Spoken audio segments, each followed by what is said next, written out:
This podcast contains adult language and stories of true crime. If you don't like laughing, crying, or being horrified at the actions of other humans, this podcast is not for you.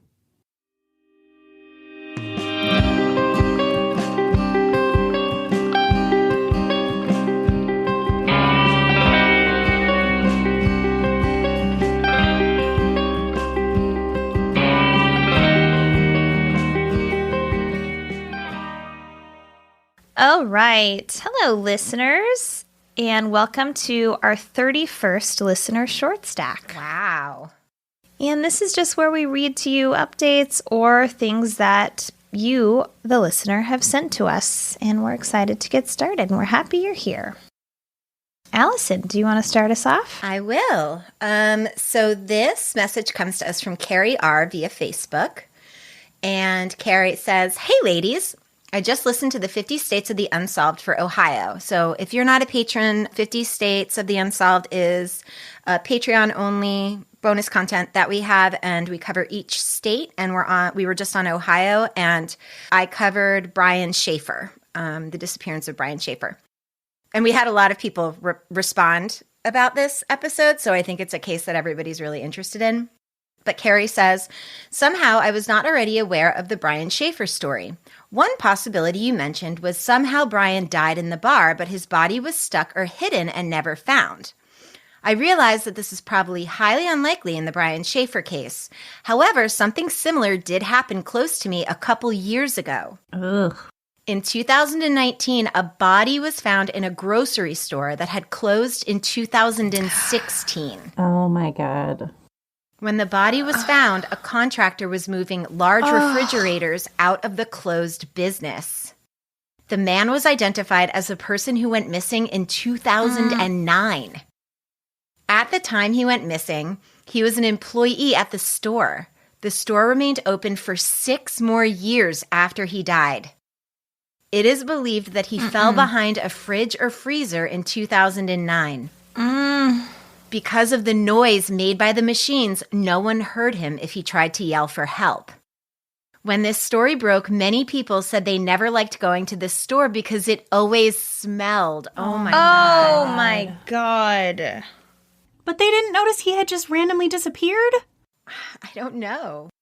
They did notice, but I don't think anyone assumed he died in there. I don't know. Yeah, they said he was reported missing in 2009, so somebody knew he went missing, but who's going to check the freezer, like behind the freezer? I mean, you'd think people would be like, the last place he was seen was here working. Oh my God. The management even hired cleaners to clear and clean inside the machines to try to clear the smell. Eventually, the store closed in 2016. I almost wonder if the perceived lack of cleanliness due to the smell at the store contributed to it closing. Mm-hmm. Although this store is about 10 miles of me, I have never been there, so I cannot comment on the smell. And then Carrie attached some articles that give details about the situation. Carrie goes on to say, it's terribly sad for the family of the missing man and almost unbelievable that people were shopping for groceries for years and years with this poor man's body behind the freezers. Oh my God. That is so awful. Yeah, it really is a terrible, terrible story. Holy smoke. Yikes. And I wonder how long the smell would have lasted, because obviously decomp is over and then the smell doesn't last forever. But did it seep into other things? And if like the store's not well ventilated, like did it stay for a while? Well, think about it. Like if I remember when I was living in Brooklyn, like a mouse would die somewhere in our apartment and you would smell it forever. So imagine a human body. No. Oh, man. I mean, that's crazy. I would be curious to know the layout of the store. That's what I want to know. Is like how far away are these freezers? If someone is working near them, you'd be like, I am going to search around here. Yeah. You know the smell of death. I just want to understand the logistics of like, how do you fall in a place where no one can see you? Well, what about that teenager who fell in those wrestling mats? Did you hear about that story? I know that could be murder. That's not necessarily an accident. I don't think it was murder. Well, maybe this isn't an accident, too. Maybe there's a serial killer out there shoving people behind large objects. Oh, my God. All right. This next one is from Savannah S. via email. It says, in all caps, ladies! First off, I adore your podcast and commentary. You have gotten this mostly stay-at-home mom through many long days, and it's so nice to feel like I am sitting in a conversation with friends. Secondly, I'll admit I didn't watch Unsolved Mysteries until the Netflix reboot, though I somehow managed to watch every rerun of Criminal Minds during my homeschooled elementary school years. Oh, wow. I love hearing the topics from you, and I'm so glad I found your podcast last year. Oh, thank you. Now, to the topic. I work one day a week at a very small convenience store near my hometown in Oregon. Oh my gosh. Hey. Hey, girl. It's adorable, but could definitely do with a spruce up, and it's been owned by the same man for 30 plus years. He has us closed by 9 p.m. at the latest and lets me bring my very protective dog Millie with me to work, pictured at the bottom. We'll post it. The doggo is so cute. That being said, I have seen some weird shit working there and have said more than once I'm going to write a sitcom based around working in convenience stores. Love it. Aside from people regularly telling me their life story and the one time a homeless man flashed me his flaccid wang, there is one story in particular that stands out. There was a very dysfunctional couple around my age, mid-20s, who had moved in down the street, and one day they got in a huge fight in the store. Side note, the girlfriend was in a boot and had crutches. It's irrelevant. It's relevant, I promise. I asked them to cool down or leave, so they paid for their stuff, apologized, then proceeded to scream at each other just off the front porch of the building. Okay. Then the girlfriend hits him over the head with her crutches. Oh, boy. She then walked around the end of the building and apparently threw herself on the ground in our gravel parking lot. This was before we had outdoor security cameras, so I'm not totally sure, but the boyfriend was still yelling by the porch and holding his head. Oh, God. To make matters worse, one of my more eccentric customers had just come in, so he rushes out and, quote, performs a citizen's arrest on the woman. Yes. How do you do that? You can just do that? You don't do that. You don't. That is so weird. Performs a citizen's arrest on the woman and won't let her leave the parking lot. She's crying, the boyfriend just leaves, and I had to wait almost 40 minutes for state troopers to arrive because apparently the store is just outside of the jurisdiction of my hometown, a whopping 3.5 miles away. Cool.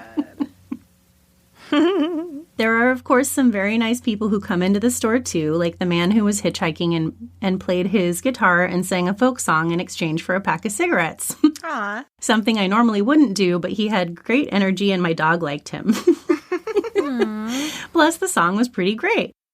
I just had to write in after listening to Listener Short Stack 30 tonight, doing a little catch-up during late-night laundry. Thanks for all the great content, and I hope you are all having a terrific new year. Oh, I want to know what little town you're in. I know. I'm dying to know, too. Follow up, Savannah. We need to know. Yeah. Thanks, Savannah. Also, you are a hero for being a mostly stay-at-home mom. I don't know how you do it. Yes. Yeah, and for working a convenience store, because apparently it gets pretty wild.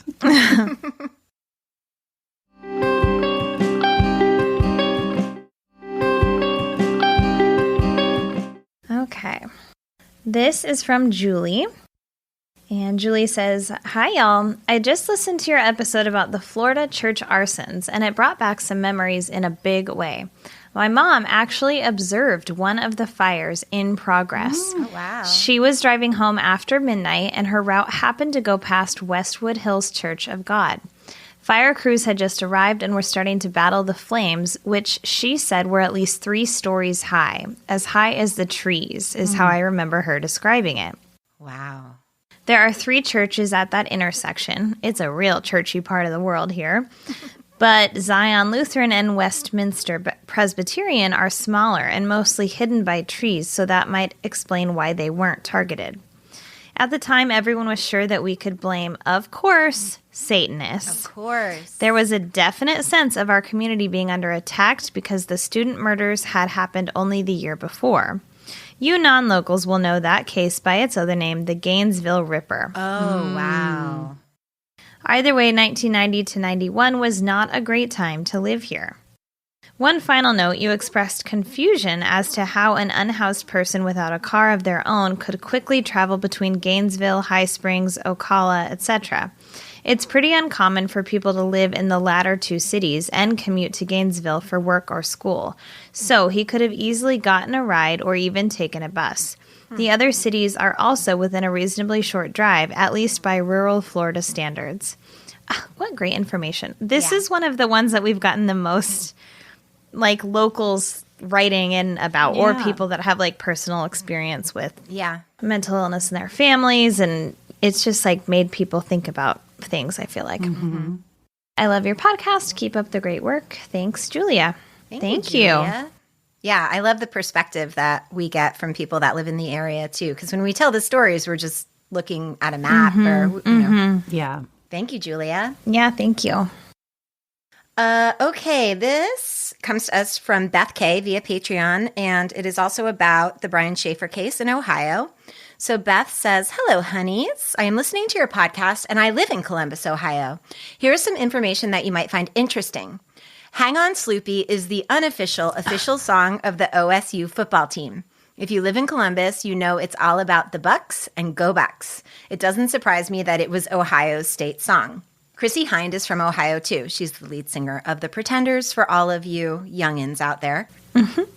Brian Shaffer. His story is still on the radar of the Columbus Police Department. This happened when I first moved here, and it's so creepy. Last time it was updated was in 2020. I did a little research via the dispatch, and back in 2004, the cops said that his wallet was gone, and his keys and ID were gone as well." Beth goes on, "I think he killed himself. The trouble is, where is the body? There is a misunderstanding about the rivers. There's the Ikua River near the Frat Central, and then there's the Olentangy, and the Olentangy is deep. It has currents, and at least 2 people have committed suicide and weren't found for a while that did it in the Olentangy. It's possible that's where he wound up, except the cops would have found something by now. The area where he disappeared was super busy. Thousands of students getting stupid drunk busy, especially back then.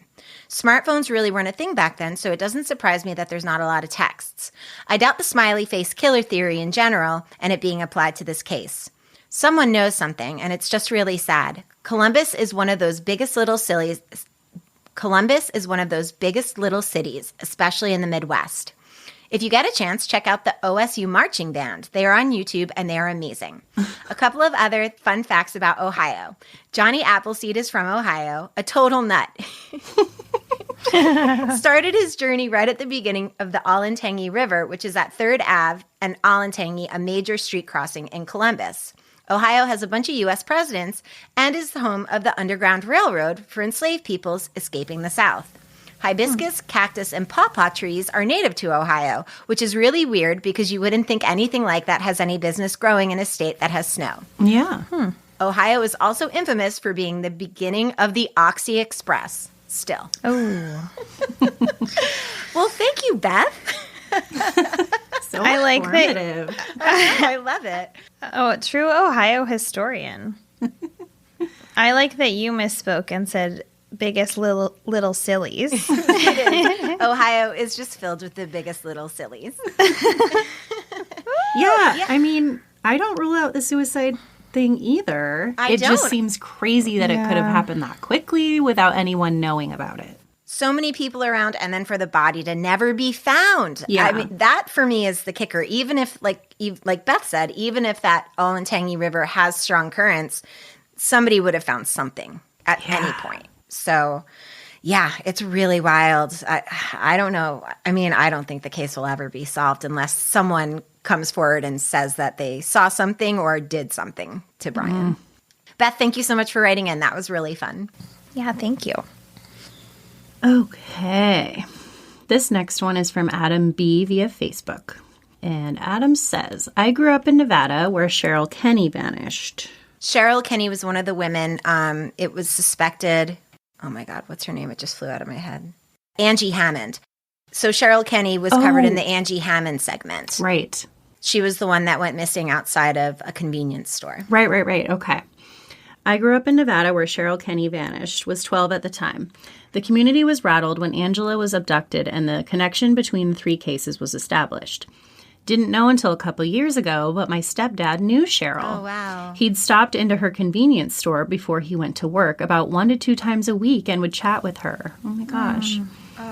About 10 years ago, some bones were found in a shallow grave near Nevada, and everyone quietly hoped it was Cheryl. So we'd all know and it would be over. But it wasn't. Cheryl's son has also said that he believes his dad knows more than he's said. I've tried to get a link and find the story, but couldn't find it. I've also been to Clinton a couple times, and Max Creek, which is notorious for its speed traps, and they are indeed small towns where everyone knows each other. Another thing, I listened to the Trail Went Cold podcast's episode about Angela, and one theory presented that I think is entirely plausible is that the Springfield 3 suspect may be involved because the 3 vanishing happened around this time. Yeah, I remember Robin saying that. That's definitely a theory that's out there. But since Trudy Darby's case ended up being what it was, is where my doubt comes into things, as well as Cheryl's son's theory. Yeah. Still, job well done, Allison, and R.I.P. Marcia. Thank you. Thanks, Adam. Okay, one more from Diane S. Just listened to the Butch Cassidy and the Sundance Kid segment and enjoyed it thoroughly. I wanted to tell y'all a little trivia from way before y'all were born. In 1971, when I was a senior in high school, there was a TV show called Alias Smith and Jones. It starred Ben Murphy as Kid Curry and Pete Duell as Hannibal Hayes. It was based loosely on a story that the governor of some state offered the outlaws amnesty because they'd never killed anyone, if they could stay out of trouble. Oh, this is a very long sentence. Hold on. It was based loosely on a story that the governor of some state offered the outlaws amnesty because they'd never killed anyone, if they could stay out of trouble and straight for a year and not tell anyone what they were doing. I watched the show some, but was not a big Western fan. Murphy and Duell were big in the teen magazines, all of which I read. Anyway, the show had 3 seasons, I think. The really sad thing was that Pete Duell, the cute one, was shot and killed on New Year's Eve 1971. Teenage girls all over the country were shocked and grieved. At first, they suspected foul play, but finally decided it was suicide due to depression and alcoholism. His episodes continued to air after his death, and there was a 3rd season, but I don't know how they handled the death. Sorry this is long, but I thought y'all would find it interesting. You can use it on a short stack if you want.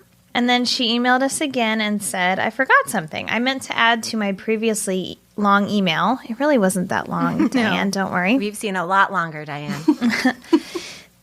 About the time Robert Stack invaded my mind. My husband had gone outside for something and I looked for him to tell him something, but there was no sign of him. Being my mother's daughter, I immediately panicked. This was pre-cell phone. I stood on the street facing the house and could hear Stack relating what I'd done immediately to find my missing husband. I did not enjoy the incident and went back inside to worry, as I guess that seemed the most useful thing to do. Husband, of course, soon came home. He'd gone next door, got invited inside, and stayed a while. So I didn't need Stack. I'm so thankful for cell phones so I can text him to ask him where the hell he is. Oh. So I guess I did do the most useful thing. Your other friendly baby boomer, 67, a queen, Diane S. Thanks, Diane. Thank you, Diane. Nice. Love it. So cute. The pre-cell phone era is truly wild. And then on top of that, we all have Find My Friends on our phone. So even if no one's texting us, we can all check where we are. Yep. And we all learned to drive and get around pre-cell phone. Like, how did we know how to get anywhere? At all. I had a notebook in the glove compartment of my car that I would write the directions in. Yes. And it was basically like saving the map on your phone. Like I would save the directions in the notebook so that I could like go back and review when I had to go to the same place again. Well, and then I remember when MapQuest came out, but then you still had to have a printer to print the directions. Or copy them down in your little notebook.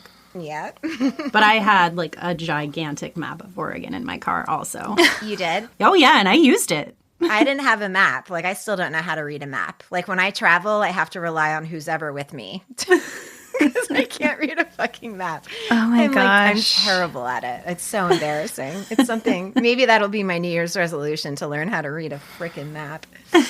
You have to just put your phone away, otherwise you'll rely on it. I use my phone to like get to your house. I know. I do too, just to be like, which route is Yeah, faster? you just gotta know the fastest route. Oh, yeah, it's sad. Okay, thanks, Diane, and thank you, everyone. Thank you. Those were wonderful messages. If you want to write to us, you can. Where do they do that? Where do they do that, Eliza? Well, they could do it on Instagram. They could. And what's the Instagram handle, Eliza? Resolved Mysteries Podcast. Yes. Yeah. You got it. They could write to us on Instagram and just let us know it's for a short stack at Resolved Mysteries Podcast. But you could also email us at Gmail at resolvedmysteriesPodcast@gmail.com. And you could, if you wanted to, you could go to Twitter and Facebook at Resolve the Pod. There we go. And if you want to write us a letter or send us anything to our I PO still know box. this one. There I you still go. know this one. You got it. You could write us a physical letter, P.O. Box 14005, Portland, Oregon 97293. Love it. And you can send And- us go ahead. Where else? Oh, do they go, get- no, go. Where do they find us? Where else? Well, if you want extra content, as we mentioned, 50 States of Ohio and lots of other things on our Patreon, you can go to patreon.com/Resolved Mysteries Podcast. Yes. All I right. think that's all the places. Good That's a lot of job. places. You did great. All right. We love you. Thank you. We love you so. Thanks, listeners. Bye. Goodbye. Bye.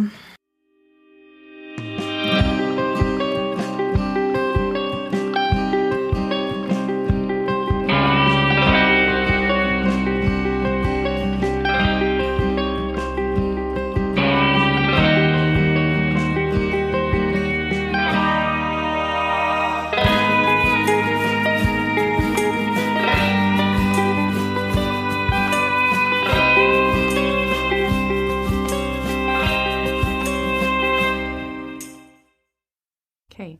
I'm recording. I'm recording too. Make sure you've got some chonky lines. Do we have chonky? Oh, how chonky. Ooh, chonky Chonk, today chonk, for me. Oh, I love it. Okay. Yum, yum, yum, yum, yum, yum.